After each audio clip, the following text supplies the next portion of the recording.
Olá, sejam todos bem-vindos à comunidade de Cultura e Arte. O meu nome é João Pinho e hoje temos como convidado Manuel Cardoso, humorista nacional em ascensão. Espero que gostem. Olá Manuel, obrigado por teres aceitado o convite. Obrigado eu, precisamente pelo convite. Então vamos começar com a primeira pergunta. Tu consideras que o público das redes sociais é o mesmo que tu encontras no palco? Digo isto porque nas redes sociais ou no YouTube as pessoas não pagam para ver o conteúdo que tu partilhas, o humor. E se pagarem para ver num teatro, numa sala de concertos, é exatamente à partida porque até já conhecem o teu humor.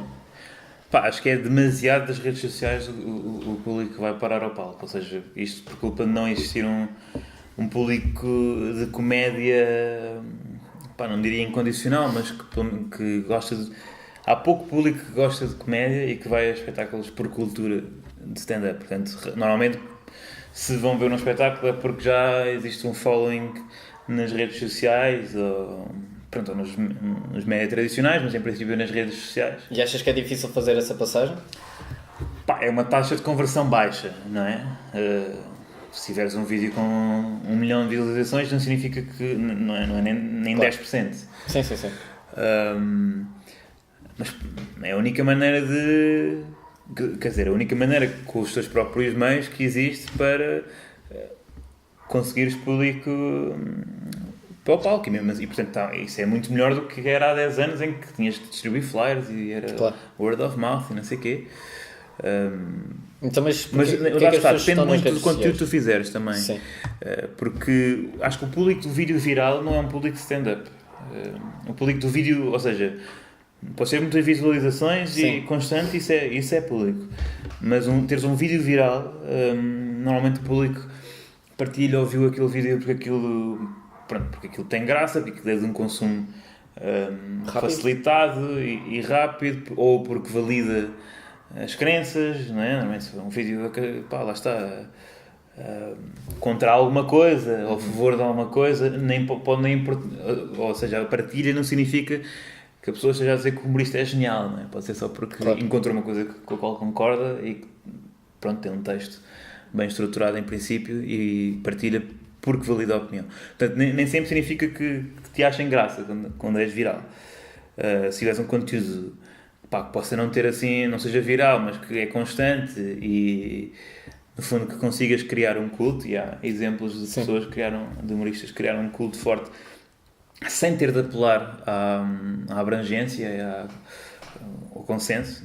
Não é preciso ser consensual para ter sucesso. Mas achas que já não existem pessoas que arriscam ir pagar um bilhete para ir ver um stand-up? Assim, completamente à toa, deve ser uma minoria. Até porque não há bem essa... Quer dizer, a promoção é quase toda autopromoção. Não há anúncios na televisão de espetáculos de stand-up, não passa no rodapé dos jornais de cultura, Mas não faz bem parte, é um apêndice à cultura. Mas poderiam ir, por exemplo, só um amigo, mas as pessoas que já não arriscam. Quer dizer, o amigo vai, acho que há uma maior abertura hoje em dia para dizer, olha, eu vejo vídeos deste gajo, vem comigo, vai ter graça, porque já há aquela ideia de que existe uma geração que faz humor e que, o stand-up está mais presente na vida das pessoas também por causa não só, mas da Netflix, que facilitou e quase que sugere na cara ver especiais de stand-up, que acho que se calhar há 5 ou 10 anos as pessoas, ou os entendidos, os fãs de humor viam especiais de stand-up no YouTube. Sim. E o resto, tinham ouvido falar do Seinfeld e uma vez viram o Dan Cook e não sei o quê, mas não sabiam, de repente qualquer consumidor comum de Netflix sabe gajos que há um ano eram tipo underground e que agora conseguiram o seu especial e portanto são famosos. Portanto, há mais consumo de comédia, logo as pessoas também começam a perguntar mais, então onde é que há stand-up agora aqui também? Mas por outro lado também, por exemplo, cá em Lisboa, isso acho que é um bocado diferente no Porto, mas mesmo assim também não diria no que Porto acho que fazem mais, há mais tradição de stand-up de bar e em bares e tal. Cá ou estás a par da agenda da tour de um artista específico, calha de aparecer à frente disso, não estás sexta-feira, olha, apetece-me ver comédia e vais ver. Ou então se vais ver... Que não existe essa oferta. não existe a oferta que existe é muito rara, ou os sítios são tão maus que faz com que também a maior parte das pessoas não queiram atuar lá, logo vais ver e ficas mal impressionado. Podes ficar mal impressionado com... Não é o teu melhor. Não só, tipo, podem ser pessoas que começaram a fazer há 2 ou 3 vezes e não têm Claro. a desenvoltura, e quando essa é a única hipótese, né? A mesma coisa de estás a vender um produto, um evento, e a única amostra não é de qualidade. Isso assim é difícil estabelecer-se. Ou seja, teria de haver um comedy club, teria de haver condições para que quem faz salas grandes também fizesse. Mas consideras regularmente. que então, por exemplo, as redes sociais ou publicar no YouTube é uma forma de proteger um humorista que esteja a começar? Porque não arrisca tanto, se calhar, se for Na net. por exemplo, se for a um bar, arrisca mais e o seu futuro pode acabar logo ali, e à partida no YouTube está mais protegido, porque se correr mal até nem avança. É e mais não publica. difícil ter piada em palco do que piada no YouTube. Muito mais difícil. Porque, não está defendido pela edição e também pelo ambiente, não é? Quer dizer, é desconfortável quando ninguém se ri. É uma facada no ego. Mas, por outro lado, também é muito difícil um comediante crescer só no palco. Crescer do ponto de vista de notoriedade, e a notoriedade faz com que é um incentivo. Se tu estás 7 anos e ninguém quer comprar um bilhete para te ver, ou 10 e não sei o quê, é frustrante. Mas antes as pessoas iam por aí, os humoristas iam por aí, ou seja, antes, por exemplo, nos anos 90... Nos anos 90 não havia... Eu comecei a ver stand-up no fim dos anos 90, tipo o Nilton, o Pedro Toches... Não, mas por acaso não estava a falar dos portugueses, estava a falar, por exemplo, internacionais... sim, não, isso não tem nada... E iam por esse caminho, porque era o único caminho viável. Depois é que começou a aparecer, por exemplo, séries mas sim, havia sempre o televisão. Caminho da televisão, ou seja, diz ao Letterman e fazer os 10 minutos que tinham lá sempre um comediante, aí alcançava o estrelato. Claro que havia Comedy Club, mas também nós podemos estar a ter uma ideia romântica dos Comedy Clubs dos Estados Unidos e de Londres, mas na verdade, até como o próprio Sinel tem dito em entrevistas, aquilo é uma realidade muito dura. Por exemplo, o caso de Londres. Sim, em Londres, e também creio que é a mesma situação em qualquer outro lado em que haja um circuito de comédia, não é positivo e não se ganha bem. O ideal de qualquer lado do mundo é tu fazer salas grandes. Porque o que conhecemos foram os casos de sucesso. Sim, e, tipo, há milhares, há uma concorrência gigante no circuito de comedy clubs, e lá está, depois é um meio muito rock and roll, mas decadente também, deve ser complicado estar a viver, tens 45 anos e estás há 15 a tentar batalhar ali no... Então, mas tu nunca experimentaste, por exemplo, o circuito de bares? Fiz de vez em quando.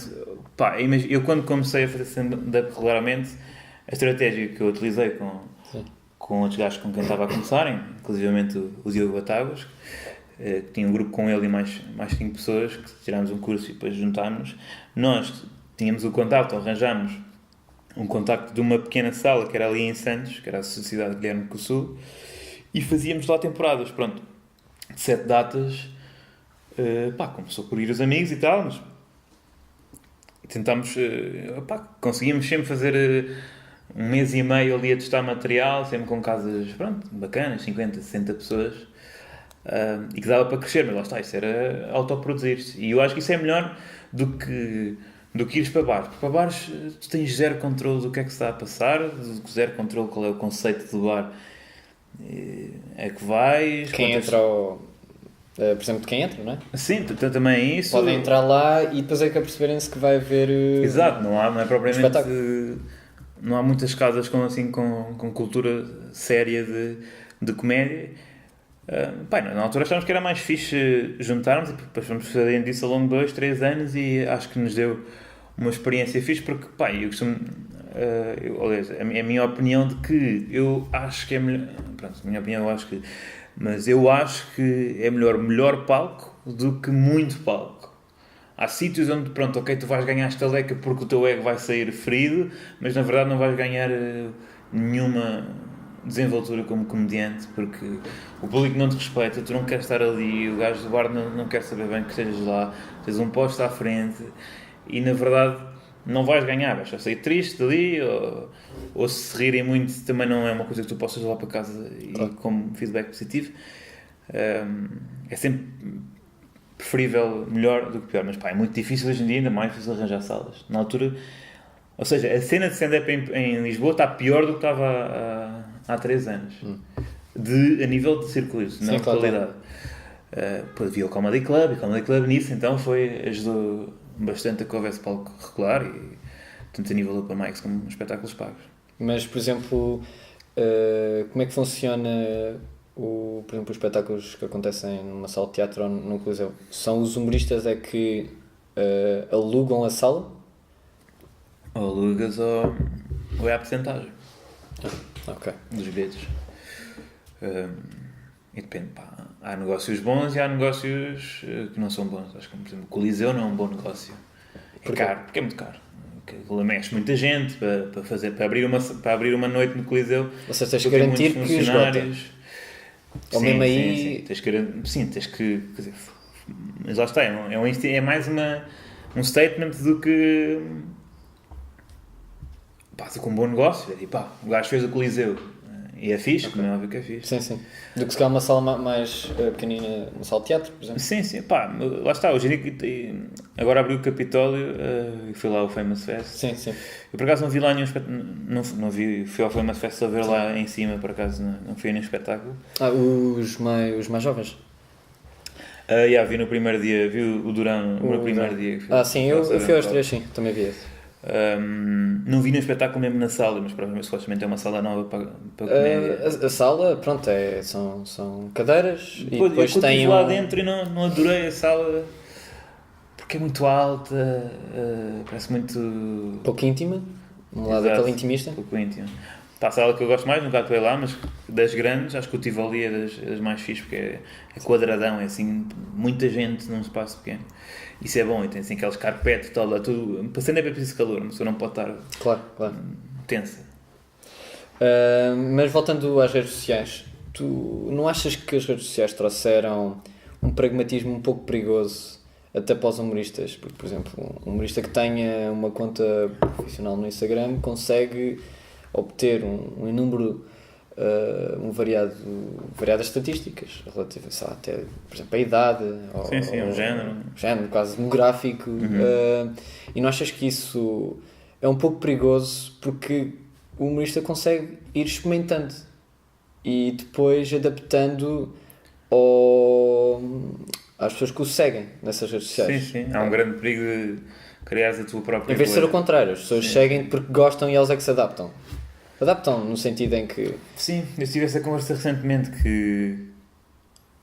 há a tendência, ou seja, tu analisas as estatísticas e ficas um bocado com a ideia de que público é que tens, e das duas uma, ou trabalhas para o que eles querem ou trabalhas para o que tu te queres tornar. E naturalmente trazes, se calhar, outras pessoas. Exato, perdes outras, não é? E é perfeitamente normal ir perdendo pessoas e há pessoas que não trazem capacidade, mas essa capacidade de ganhar, se calhar daqui a uns anos tens, porque elas também têm outra idade e tal. Claro. É perigoso, acho que é perigoso entrar na bolha daquilo que tu achas que é o teu público e pensar muito em targets e eu só posso falar deste género de coisas e destes temas e se vou para aqui as pessoas acham que... Porque isso é tornar-se quase um empresário. Exato, e tipo, em última análise, um robô de comédia, porque se tu não... Para já tu estás a crescer e se tiras, se descomplexificas logo a tua persona, a tua voz, a certa altura, depois já, passado uns anos, já só consegues pensar naquela maneira de fazer humor e não noutras. E tipo, acho que as redes sociais fazem um bocado de perder a ideia de que tu, como humorista, em primeiro lugar és autor. És um autor, és um gajo que escreve. Em primeiro lugar és um gajo que escreve. Acho que tudo a seguir, eu reforço sempre, acho o contrário, mas acho que tudo o resto vem a seguir. Tu primeiro és um autor, és um escritor de piadas, e a performer vem a seguir, e o gestor vem a seguir. acho que, por exemplo, em stand-up, o que faz com que as coisas resultem é a performance Claro. e a maneira como... Por mais que uma pessoa Como é a tenha tua um presença? bom texto. Mas o que te define como humorista é a mensagem. A mensagem é escrita. Por muito que haja Claro. humoristas que nem sabem escrevem Sim, com sim, erros. sim. E, pá, por exemplo, o Jeffries dizia isso. Tipo, se ouvires o set dele escrito em papel, não faz sentido. Mas Claro. ele entrega daquela maneira. Mas de qualquer maneira, não deixa de ser a autoria. Isso tu te tornas numa espécie de máquina de marketing. Pá, é dicotómico, é antagónico. Não estás a puxar para um lado, queres ser criativo, e por outro lado estás-te a autocensurar bem. Porque há dados inofensivos como, sei lá, a hora que as pessoas mais vão utilizar aquela rede social. sim. Isso é inofensivo. Sim, isso aí é tipo, pronto, isso é... Isso é só aproveitar. Claro, tomar a melhor decisão possível com os dados Como é que que a tens. sociedade funciona. Sim, se bem que também, mas lá está, não deixa de ser espaço mental. Claro. Não deixa de um gajo estar a pensar, tipo, não vou fazer um texto porque agora hoje é sábado e é de manhã, ninguém vai cagar. Tipo, não faz sentido. Ou tem que guardar ali quase só para Sim, esperar. tipo, vou chegar o domingo à noite e vou pensar alguma coisa. Pá, lá está, é trabalho e por outro lado também deve ser forçar-te a fazer coisas. Mas se a tua vida girar em volta de como é que eu hei de criar para ter mais conversões, deixas de ser um artista. Tipo, não por análise, não estou a ser pedante e a dizer, olha, tu não és artista porque tu contas os likes, mas para ti, tipo, no passado uns anos tu só vês, tu deixaste de ter o jeito para ser no fundo uma criança que quer criar, e no fundo é já um adulto que sabe o que alimenta, o que deve dar de comer às massas ou assim. Por exemplo, no teu caso da rádio, tu não tens uma noção concreta de quem é que está a ouvir. Não, quer dizer, posso ir ver qual é que é o público-alvo da Antena 13 e é muito amplo. Quer dizer, vai desde os 18 aos 45, até o mais forte penso que é 24, 35, se é um bocadinho mais, se calhar até mais velho. E tu adaptas? É assim... sem ser de uma forma claro, tóxica. eu não faço... Pá, a adaptação está sempre presente em qualquer coisa. Acho que tu acabas sempre a censurar alguma coisa. Se não terias ido, por exemplo, a outra rádio. Sim, ou seja, não é que todas me tenham convidado e possa ter Não, no sentido em que naturalmente há rádios se calhar são para pessoas mais velhas outros para, sim, e não faz sentido estar a falar sobre, por exemplo, temáticas que sejam o oposto.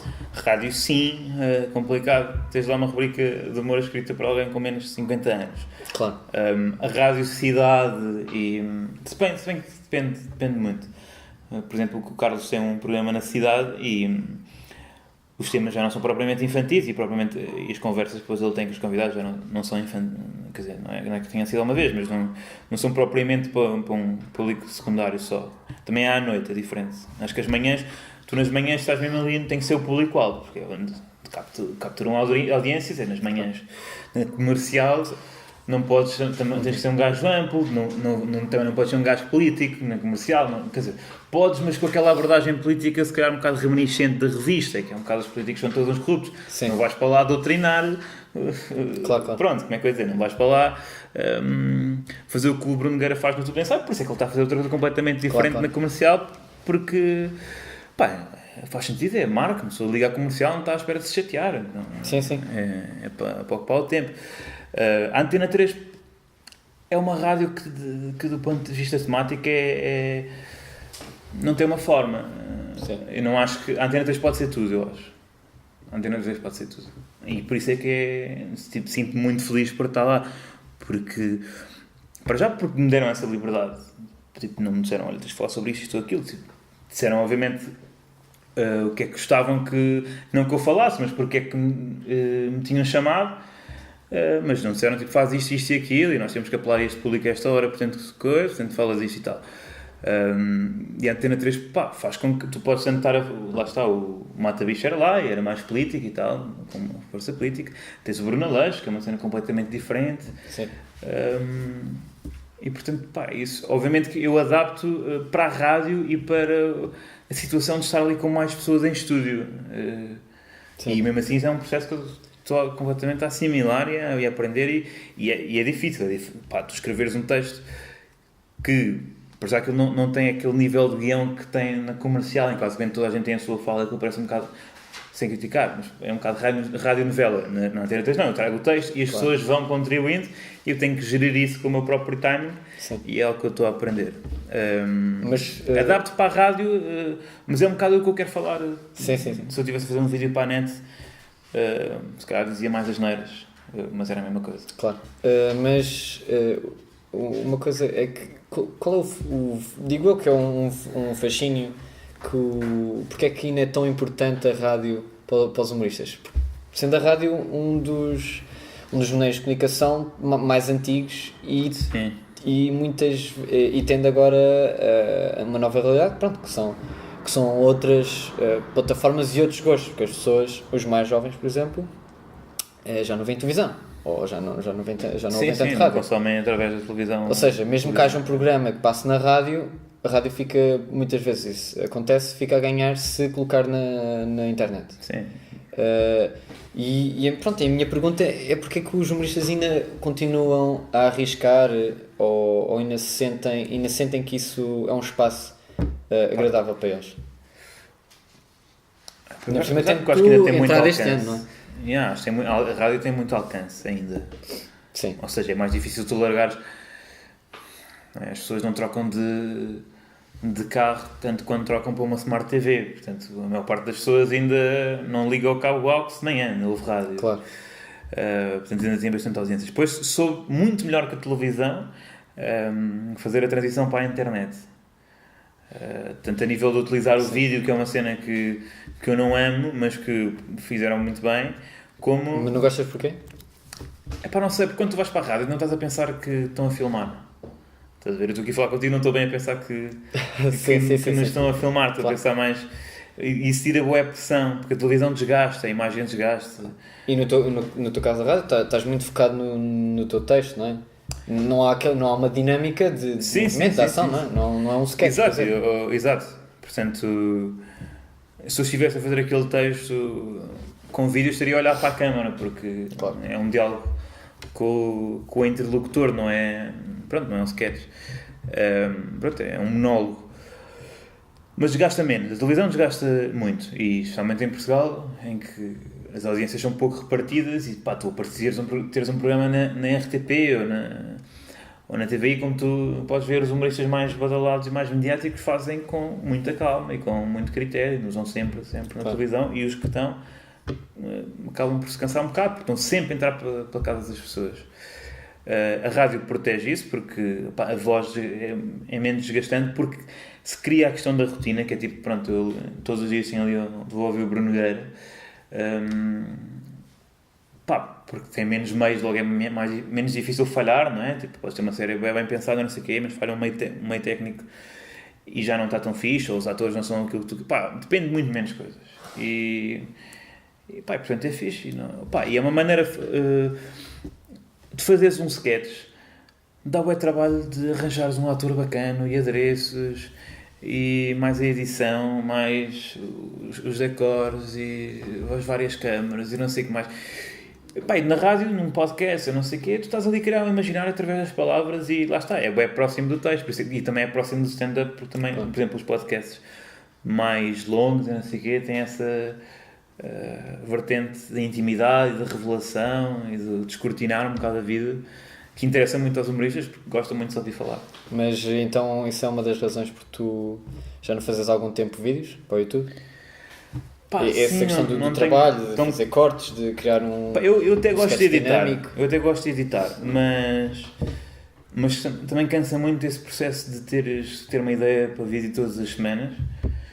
E não arranjei ainda não percebi o que é que eu quero fazer em vídeo a seguir, tipo, não sei bem... Mas sentiste pressionado para ter essa periodicidade? Para fazer bastantes, não era uma vez por semana, mas era tipo, tenho que fazer, não faço há uma semana, estou a ficar preocupado, ficar ansioso. Sim. Já não sei bem o que é que tipo, vou fazer monólogos outra vez, mas tipo, em que cenário, falar do quê? Não sei, tem uma fase em que... E em rádio só tinhas de há temas que não me apetece já falar, porque já me fazem entrar naquela bolha em que tu parece que já tipo, tens as técnicas todas escritas prontas na cabeça para fazer um texto sobre aquilo, porque sabes que é assim que funciona. E então nessa fase de transição. Pá, é isso. Mas não achas que, e agora aproveitando a questão do sketch e dos vídeos no YouTube, que é muito diferente esse tipo de humor em que tu tens que, resumidamente, o humor só funciona se tu fizeres essa dinâmica dos cortes, etc., em que de repente tu apareces do outro lado, etc., é que esse humor, por exemplo, não funcionaria nunca ao vivo. Por exemplo, Sim. é muito diferente. Sim, pá, mas lá está, não é só por ser mais fácil na net, é que no ao vivo as pessoas estão contigo, estão ali, tu na internet estás a competir com conteúdo infindável e uma falta de paciência é que não é só humoristas a competir com humoristas. Exato, toda a gente. É uma timeline ou as tendências do YouTube ou o que for, ou um tweet contra tudo, e nem em palco tu já, pronto, fizeste essa conversão, tens ali a pessoa a ver-te e a pessoa também está mais para se divertir, não está meio tipo, pá, tive um dia de merda, deixa-me lá ver o que é que existe aqui, tipo, estou-me a cagar, não estou para ver isto que falar esta merda e tipo, passa à frente. As pessoas do stand-up estão lá, ou seja, o foco é diferente quando estás a fazer vídeos, tu queres captar a atenção para depois fazeres um bocado o showcase do teu talento. Tu queres que a pessoa veja o vídeo e que depois tipo, calma lá que este gajo tem graça. Num tipo de conteúdo, lá está, no conteúdo que depois chegar a mais pessoas.